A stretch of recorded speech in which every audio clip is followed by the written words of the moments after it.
Hello friends, இன்றைக்கி நம்ம என்ன செய்ய போகிறோன்னா கருப்புளுந்தில் பாயாசம் பண்ண போகிறோம்.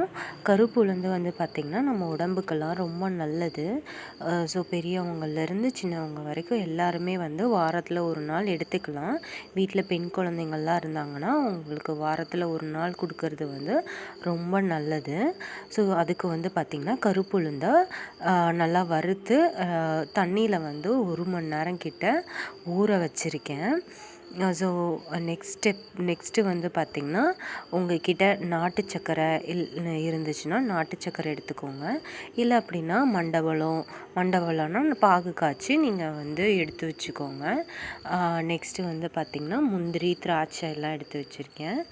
அதுக்கப்புறம் பார்த்திங்கன்னா நெய் தேவையான அளவு நெய்.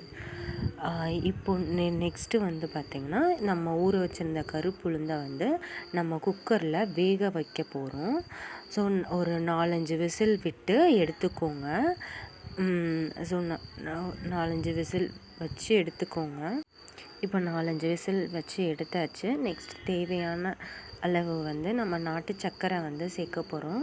உங்கள் டேஸ்ட்டுக்கு ஏற்ற மாதிரி நீங்கள் கூடுதலாகவோ குறைச்சோ நீங்கள் தேவையான அளவு நீங்கள் சேர்த்துக்கலாம். இப்போது அந்த நாட்டு சர்க்கரையை நல்லா அதில் நம்ம மிக்ஸ் பண்ணிக்கலாம். ஸோ நல்லா மிக்ஸ் பண்ணிவிட்டு நான் ஏலக்காய் பொடி பண்ணி வச்சுருக்கேன். அதை தட்டியிருக்கேன். ஸோ அதையும் நல்லா மிக்ஸ் பண்ணிவிட்டு 1 கப் கருப்புளுந்துக்கு 1 கப் தேங்காய் பால் ஊற்றிருக்கு. ஸோ அந்த தேங்காய் பாலையும் ஊற்றி நீங்கள் நல்லா மிக்ஸ் பண்ணி விட்டுக்கோங்க.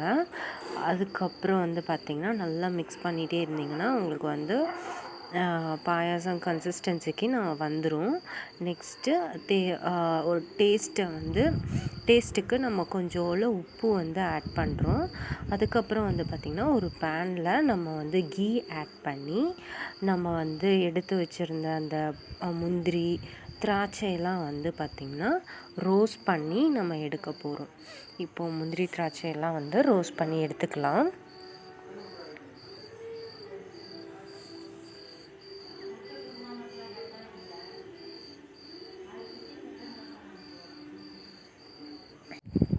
இந்த மாதிரி நல்லா ரோஸ்ட் பண்ணி நம்ம அந்த பாயாசத்துக்கூட இதை ஆட் பண்ணிவிடுங்க.